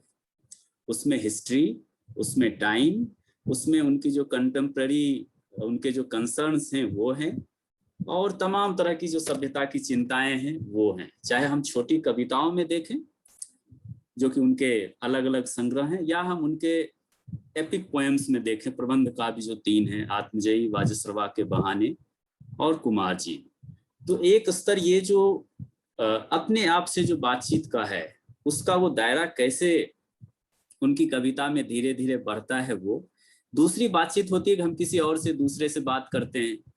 इसका मतलब ये कि कुंवर नारायण की कविता में आप ये देखेंगे उनके यहाँ कि जैसे उनकी एक कविता है कि किसी ने दरवाजा खटखटाया और फिर मैंने दरवाजा खोला, अरे तुम इतने बरसों बाद, आओ आओ, इस तरह का। तो हम ये देखते हैं कि जब वो सेकंड पर्सन में जाते हैं कुंवर नारायण, और बातचीत के क्रम में कविता में जो संवाद है उनके यहाँ, तो वो भी अपने अस्तित्व और जो दूसरे का एक संपूर्ण अस्तित्व है उसकी वो पूरी तरह से उसका सम्मान करते हुए।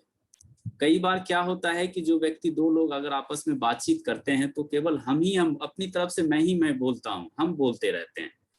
ये उनके व्यक्तित्व में भी था, जो कि मेरी बातचीत का एक और हिस्सा है कि जब हम लोग उनसे बातचीत करते थे तो ये भी देखते थे, बल्कि मैं मिला करके इसको बोल रहा हूँ।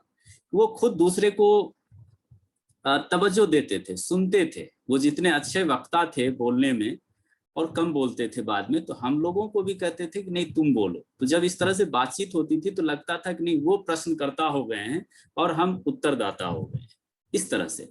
तो मैं ये देखता हूँ कि उनके यहाँ जितने भी इस तरह की संवाद की स्थितियां हैं, दो व्यक्तियों के बीच, दो पात्र के बीच, फर्स्ट पर्सन और सेकंड पर्सन के बीच, उसमें दोनों की सत्ता और दोनों की जो है सो दोनों की एक उसके अस्तित्व का सम्मान, उसको पूरी एक भंगिमा में आया हुआ। और जहाँ पे ये नहीं है, जैसे कि हम इन दिनों कविता संग्रह में देखते हैं जो आजकल कबीरदास कविता है और अमीर खुसरो कविता है, वहां पे जब संवाद की स्थितियां नहीं बनती हैं उस समय के सत्ता से, शासन से, वो कितनी एक बेचैनी है। तो कुंवर जी में जो बेचैनी है उनके पात्रों के यहाँ, उनकी कविताओं में, खुसरो में और कबीरदास में, इब्ने बतूता एक कविता है उसमें, और बाकी प्रबंध काव्य में तो भरा हुआ है। इस तरह की स्थितियां बहुत सारी। उसमें जो एक बेचैनी है वो यही है कि हमारी सत्ता को या हमारे अस्तित्व को शायद पूरी तरह से तवज्जो नहीं मिल रहा है। जैसे कि उनके बहुत प्रसिद्ध कविता है नीरो का संगीत प्रेम, कलाकारों के ऊपर जो उनकी खासकर कविता है, चित्रकार हो, शिल्पकार हो, संगीतकार हो, और वो किस तरह से एक कशमकश में रहता है क्योंकि शायद उसके अनुकूल स्थितियां वहां नहीं मिल पाती हैं कई बार। तो नीरो के संगीत प्रेम में भी यही है कि कलाकार की तरह जिस तरह का एक बर्ताव चाहिए शासन के द्वारा, सत्ता के द्वारा, वो नहीं है। और वहां पे उसका जो वहां पे कोई हारमोनी या दोहरे संवाद की आवश्यकता और जरूरत बन नहीं पाती है, और फिर परिणाम ये होता है कि वो एक आत्मनिर्वासन की तरफ कलाकार चले जाते हैं जो उसमें उन कविताओं में। तो कुंवर नारायण ये भी बताना चाहते हैं, मुझे ऐसा लगता है कि संवाद की हमारे लिए पर्याप्त जगह होनी चाहिए, और जहां जहां इतिहास के जिन जिन मोड़ों पर, जिस जिस अध्याय में इस तरह की चीजें उन्हें नहीं मिलती हैं, अपने इस तरह की चीजें अपने कैरेक्टर में, अपने मंतव्य विषयों पर नहीं मिलती हैं, वहां उन्हें काफी बेचैनी होती है। ये बेचैनी मैंने कबीरदास, अमीर खुसरो और नीरो का संगीत प्रेम और ऐसी तमाम कविताएं हैं जिसमें वो देखने को मिलती है। फिर जब बातचीत के अगले उसमें हम आते हैं, अगले वृत्त में आते हैं, अगली परिधि में, तो हम ये पाते हैं उनके यहाँ कि उनकी बातचीत चाहे वो सिंगुलर में हो, फर्स्ट पर्सन में हो, सेकंड पर्सन में हो, उसके बाद जो है वो धीरे धीरे वो पूरे समय, पूरे सभ्यता और एक तरह से पूरे ब्रह्मांड या पूरे विश्व को संबोधित करते हैं। तब पहली बार हमें ये लगता है कि जिस चूंकि कुंवर नारायण जब से लिखना उन्होंने शुरू किया है, वो नई कविता का दौर है हमारे यहाँ, और नई कविता के कवियों में एक व्यक्ति केंद्रिकता की शिकायत बार बार की जाती रही है हमेशा से, ये व्यक्ति केंद्रित होते हैं। और लेकिन कुंवर नारायण का अलगाव बाकी कवियों से इस अर्थ में भी है, उनका व्यक्ति अपने पूर्णतम रूप में तो रहता है उपस्थित कविताओं में और विचार में, खंड प्रबंध काव्यों में वो पूरी तरह से उपस्थित रहता है, लेकिन दूसरे के व्यक्तित्व का सम्मान और अपने व्यक्तित्व का पूरा प्रसार, एक वैश्विक नागरिक के रूप में प्रसार, एक ब्रह्मांड के प्रतिनिधि के रूप में प्रसार। तो मैं ये कहना चाह रहा हूँ कि एक यूनिवर्सल जो सिटीजन जिस तरह से सोच सकता है, एक विश्व नागरिक, कुंवर नारायण अपनी कविता में उस तरह से सोचते हैं। इसीलिए उनके बारे में ये बिल्कुल नहीं कहा जा सकता, हालांकि उस दौर से ही उन्होंने लिखना शुरू किया, तो उनके बारे में ये बिल्कुल ही नहीं कहा जा सकता वो बिल्कुल ही व्यक्ति केंद्रित या व्यक्तिवादी प्रवृत्ति के कवि हैं। नहीं, वो खुद अपने आप का खंडन करते हैं। कुंवर नारायण में सबसे बड़ी एक खूबी ये भी है, वो अलग अलग अपने पड़ाव पर, जैसे कि अगर हम चक्रव्यूह और परिवेश हम तुम में देखें, फिर एक डिफरेंट मोड़ ले लेते हैं, अपने सामने में बदल देते हैं अपने आप को, अपनी भंगिमा को और कविता के विषय थोड़ा। माफ कीजिएगा, लेकिन मैं थोड़ा सा समय की तरफ आपका ध्यान दिलाना चाहती हूँ। जी, कितना समय है अभी?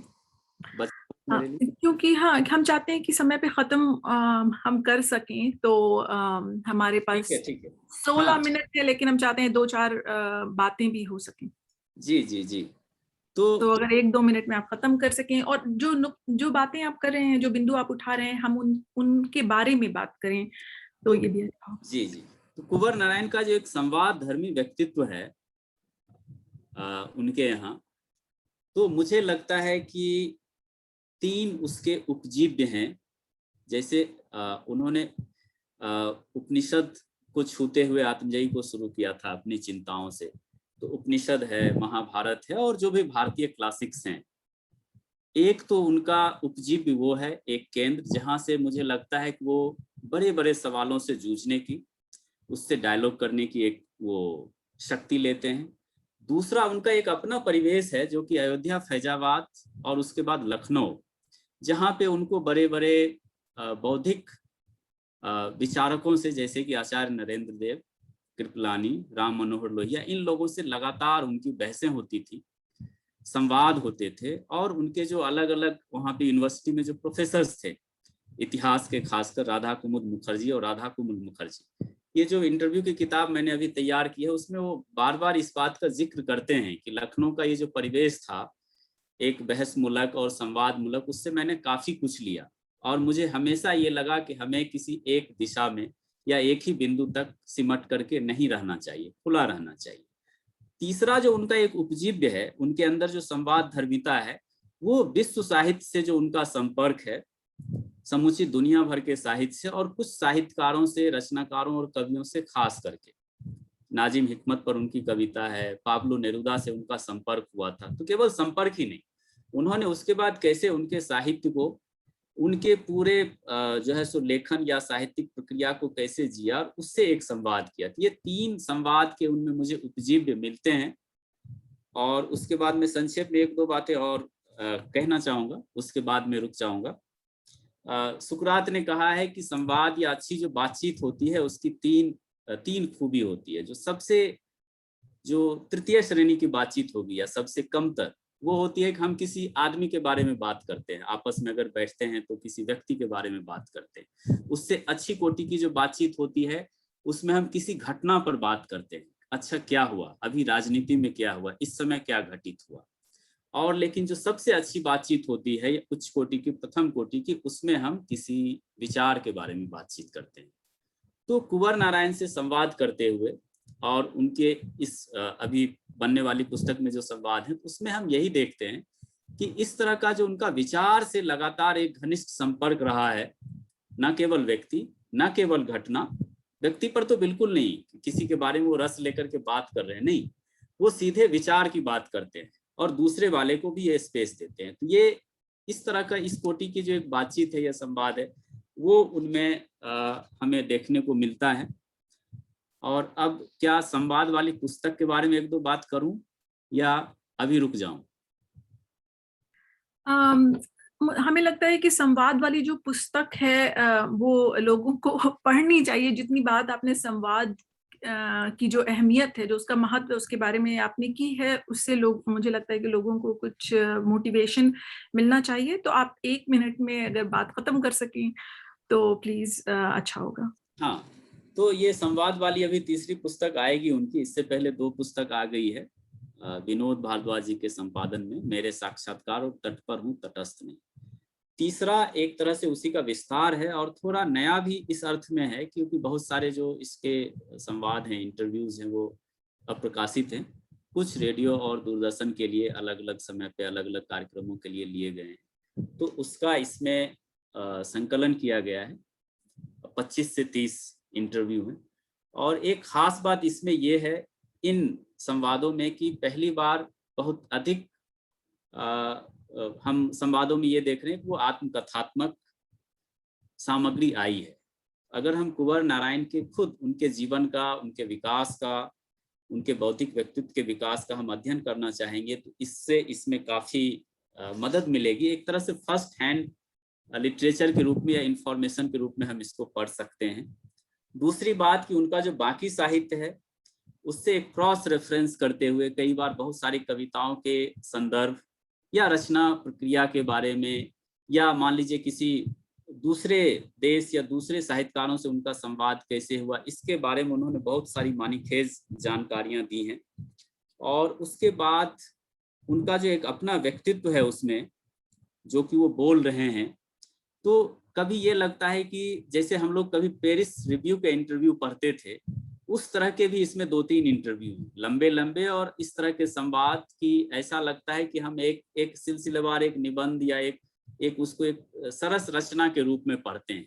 इस तरह की इसमें बहुत सारी रचनाएं हैं, बहुत सारे निबंध, और कुछ ऐसे भी हैं जो कि रिकॉर्डिंग थी जिसकी ऑडियो और विजुअल, और उसको हमने लिप्यंतरण किया है। उस दौरान उनकी ध्वनि, उनकी आवाज को लिप्यंतरित करते हुए हमें ये महसूस हुआ कि एक टाइम जिस समय वो बोल रहे होंगे अपनी आवाज में, जिस खास जगह में, और उसको हमने कागज पे उतारते हुए कि एक समय को किस तरह से मिनिमाइज किया जाता है बोले को लिखते हुए, और लिखने के बाद वो किस तरह से एक बिल्कुल निथरे हुए निबंध के रूप में आता है। इस तरह से इसमें बहुत सारे जो साक्षात्कार हैं उसको एक निथरे हुए निबंध के रूप में भी पढ़ सकते हैं।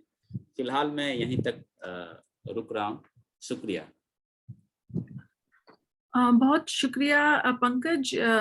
और ये जो साक्षात्कार जो उनके हैं और जो संवाद हैं कुंवर जी के दूसरे रचनाकारों के साथ और ख़ास तौर पर विदेशी रचनाकारों के साथ, मुझे लगता है कि वो बहुत अहम है, न सिर्फ कुंवर नारायण जी को समझने के लिए, बल्कि जो एक पूरा लिटरेरी कल्चर अपने आप में एक फील्ड है ना, जो मैदान है जिस पर हमारे यहाँ बहुत ज्यादा काम नहीं होता है, सिवाय इसके कि ये कैंप वाले क्या कर रहे थे और वो कैंप वाले क्या कर रहे थे। लेकिन जरा संजीदगी से अगर उसको हम लें तो बहुत सारा शोध हो सकता है जिसमें ये जो काम आप लोग कर रहे हैं वो काम आ सकता है। और बल्कि मुझे लगता है कि जो आलोचना के क्षेत्र में भी, जो लिटरेरी क्रिटिसिज्म का जो मेरा जो मेन मैदान है वो टेक्सचुअल लिटरेरी क्रिटिसिज्म है, लेकिन उसमें भी जो लिटरेरी कल्चर को जब हम समझते हैं तो बहुत सारे नए मानी के दर वाह होते हैं, जैसे कहते हैं, टेक्स्ट को भी समझने में। तो ये बहुत अहम काम है और बहुत मुबारकबाद आपको कि आप इसका हिस्सा हैं।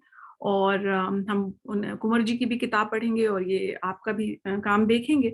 तो समय चूंकि बहुत कम है, अदरवाइज रेखा जी जानती हैं कि जब इस तरह के संवाद, इस तरह की गोष्ठियां, इस तरह के की चीजें होती हैं तो मैं बहुत ओवर स्टिमुलेटेड मेरा जहन हो जाता है और बहुत सारे मेरे सवाल हैं, कमेंट्स हैं, जो कुछ गीत जी ने कहा, जो रेखा जी ने कहा, तो लेकिन उसका भी समय नहीं है। तो हमें इनफॉर्मली शायद फिर मिलना चाहिए जब जूम हमें अलाउ करता है इन बातों को करने के लिए। मैं देख रही हूँ एक सवाल यहाँ क्या है, wonderful celebration of Kumar ji's life, can Geet ji read some love themed poetry of Kunwar ji, specially एक हरा जंगल और दो नीली आंखें।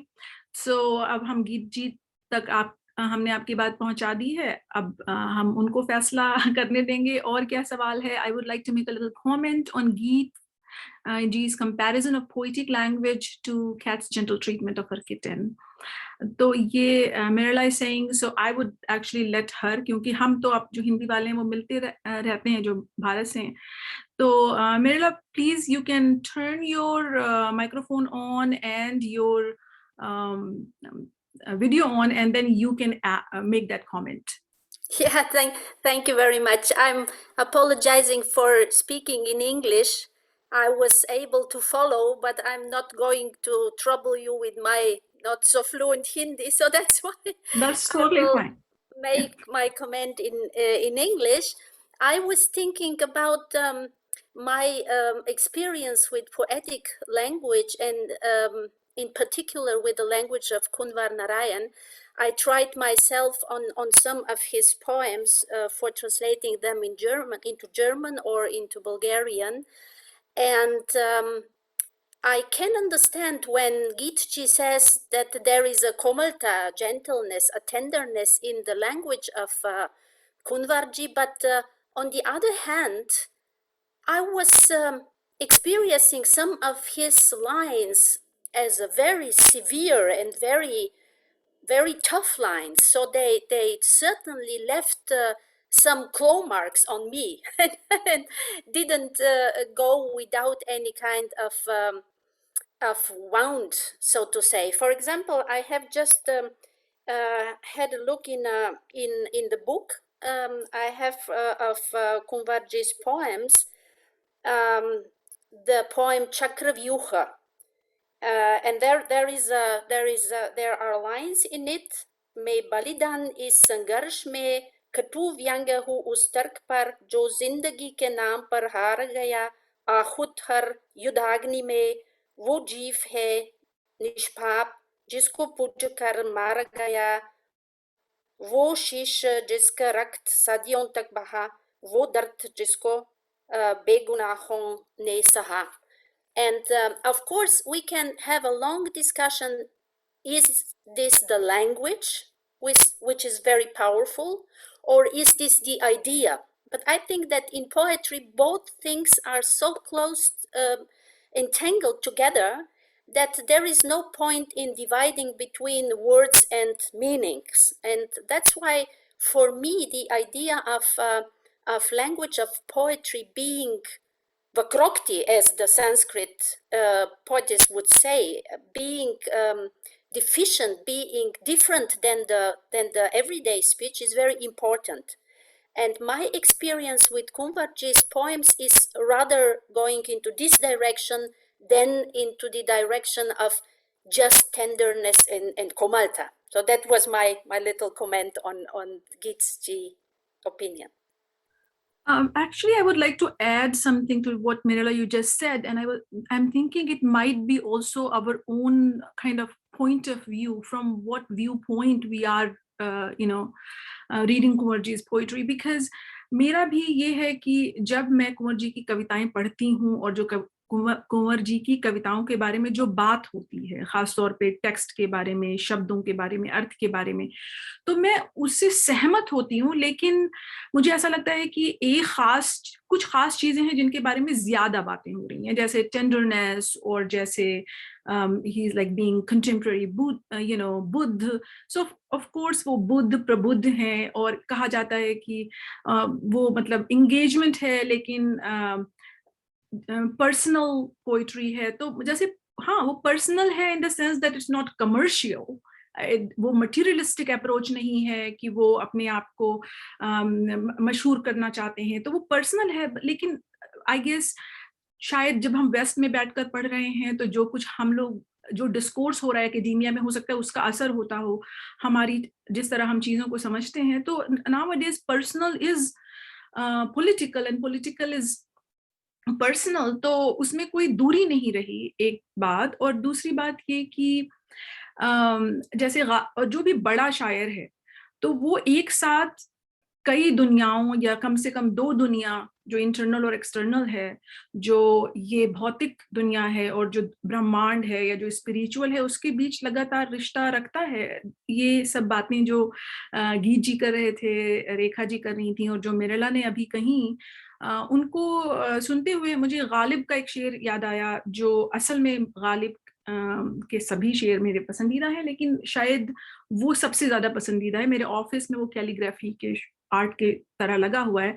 वो है, जामे हर जर्रा है सरशार तमन्ना मुझसे, किसका दिल हूं कि दो आलम से लगाया है मुझे.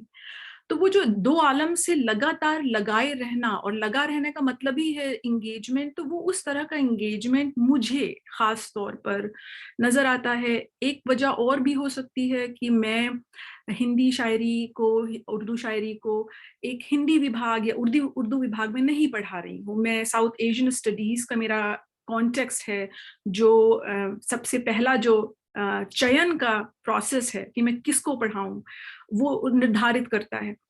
तो कई ऐसी, मैं बस कुछ इशारा करना चाहती हूँ कि आगे जब हम लोग डिस्कशन करें आलोचना के क्षेत्र में, तो शायद थोड़ा हमें कुछ सेशंस करने चाहिए. जी रेखा, एक छोटा सा रिस्पॉन्स दूंगी. जी जी. चक्रव्यूह जो है, जो कविता अभी मिरेला ने पढ़ी, वो चक्रव्यूह से है, जो 1956 में पब्लिश हुआ. तो 1956 में कुंवर जी की जो आयु है, वो भी लगभग मतलब 27 बॉर्न है, तो 56 के आसपास जो भी. लेकिन वो एक युग का भी दबाव था, जो नई कविता के बाद. एक्चुअली जो पॉइंट पंकज ने कहा कि कुंवर नारायण अपनी जो फॉर्म और कंटेंट है, उसको खुद बार बार बदल रहे हैं. जैसे अगर आप चक्रव्यूह और परिवेश हम तुम की भाषा देखें, तो चक्रव्यूह की जो कविता आपने उठाई, वैसी और भी कविताएं हैं, जैसे अभिमन्यु वाला, कौन कब तक बन सकेगा कवच मेरा, युद्ध मेरा मुझे लड़ना, इस महाजीवन समर में अंत तक कटिबद्ध. तो ये एक कॉन्फ्रंटेशन था कि मनुष्य जो है वो बहुत छोटा है, और एक डिसइल्यूजनमेंट था उन सारी स्थितियों के प्रति तो कुंवर नारायण क्या कर रहे हैं कि उस संकलन में उनका जो पूरा स्वर है वो बड़ा चैलेंज वाला है। यहाँ तक कि एक कविता है ईश्वर से एक मतलब कुछ ईश्वर का मनोवैज्ञानिक सत्य, तो ईश्वर है या नहीं।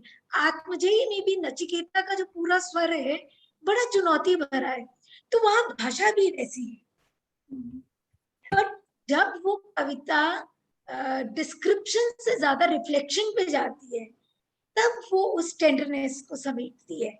और एक खास बात और है कि शब्दों की मितव्ययता, मतलब लैंग्वेज को जो वो रीओरिएंट कर रहे हैं, तो उसमें बहुत कम, मतलब चुप्पियां भी उतनी ही महत्वपूर्ण है वहां। What he is not saying but he is meaning, वक्रोक्ति यानी कॉनोटेशंस और डिनोटेशंस की जो बात आप कह रहे हैं, that is very very important. बिल्कुल, मतलब मुझे भी यही लगता है।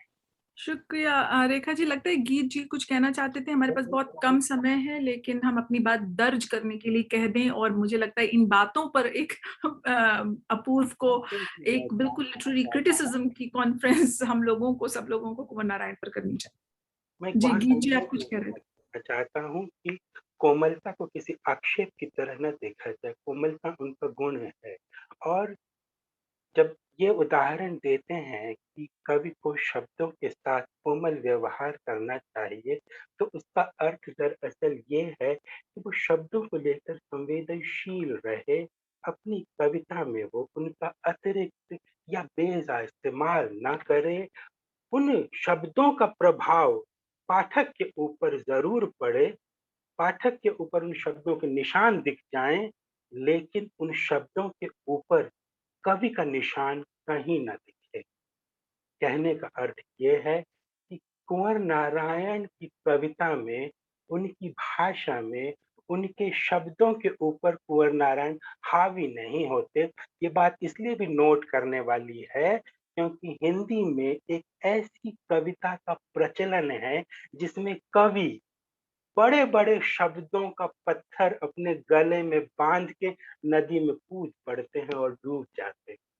कुंवर नारायण वहां पर उन सारे शब्दों को बड़ी कोमलता के साथ तिरा ले जाते हैं, उनके शब्द पानी में तैरते हैं। सिर्फ ये कहना, उस कंपैरिजन का अर्थ सिर्फ इतना था।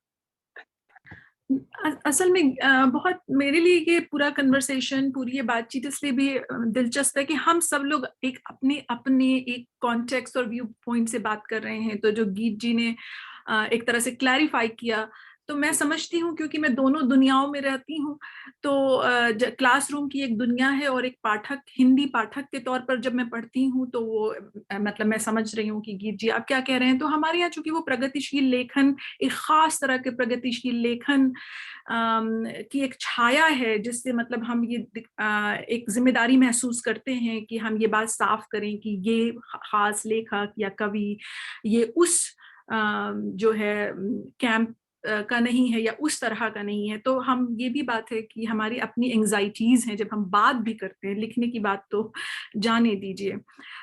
मैं थोड़ा सा एक तरह से फ्यूचर प्रोजेक्ट्स के तौर पर, और ये भी कि मैं बहुत ज्यादा नहीं जानती हूँ, तो आप लोग सब स्कॉलर्स हैं कुंवर नारायण के, तो आप बाद में सेशन के भी शायद हम इसके बारे में बात कर सकते हैं कि जब हम संवाद की बात करते हैं तो कुंवर जी ने किन रचनाकारों से डायरेक्ट संवाद किए।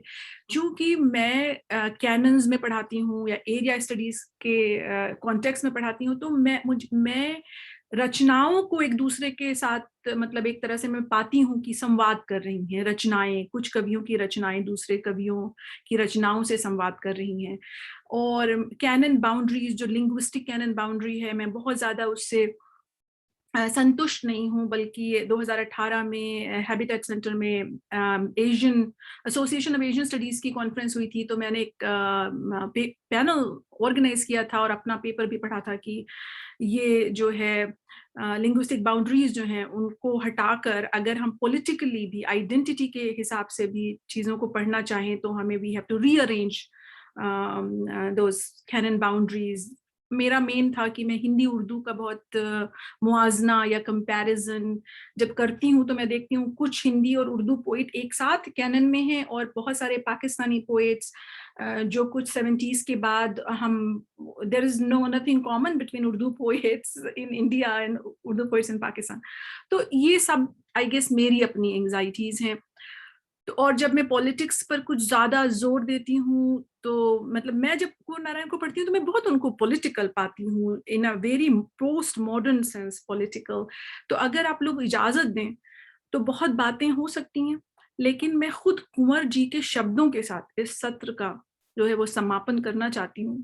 लेकिन जाहिर है कि शब्दों के चयन का अपनी एक राजनीति है, तो मैंने कौन सी कविता चुनी है उससे कुछ जाहिर है कि वो पता नहीं आप लोग उसके बारे में क्या सोचते हैं। सभी उनकी कविताएं अच्छी हैं, लेकिन मैं ये पढ़ूंगी क्योंकि ये जो कविता है तो वो एक अलमबरदार नजर आते हैं बहुत सारे लोग जिन्होंने उनके बाद इस तरह की चीजें लिखी या लिख रहे हैं। तो कविता है पुनश्च। मैं इस्तीफा देता हूँ, मैं इस्तीफा देता हूँ व्यापार से, परिवार से, सरकार से। मैं अस्वीकार करता हूँ रियायती दरों पर आसान किश्तों में अपना भुगतान। मैं सीखना चाहता हूँ फिर से जीना, बच्चों की तरह बढ़ना, घुटनों के बल चलना, अपने पैरों पर खड़े होना और अंतिम बार लड़खड़ाकर गिरने से पहले मैं कामयाब होना चाहता हूँ फिर एक बार जीने में। तो धन्यवाद। और अजीत जी, अगर आपसे खास रिक्वेस्ट है, अगर हम चूंकि समापन कर रहे हैं खुद कुंवर नारायण जी के शब्दों में, तो अगर आप उनकी कोई कविता सुनाना चाहें तो आप हम आपके एक तरह से पठन पाठन से और कुंवर जी की कविता से समापन कर देंगे। ये कविता है उनकी जिसमें शब्द बड़े कोमल, भाव तीखे और पूरी 20वीं शताब्दी की यात्रा इन कुछ पंक्तियों में दिख जाती है कि इसे ऑश्विट्ज में भी पढ़ा जा सकता है। इसे 1947 के लाहौर भारत के सीमा पर भी पढ़ा जा सकता है। इसे संसार के कई सारी जगहों पर पढ़ा जा सकता है। जख्म। इन गलियों से बेदाग गुजर जाता तो अच्छा था।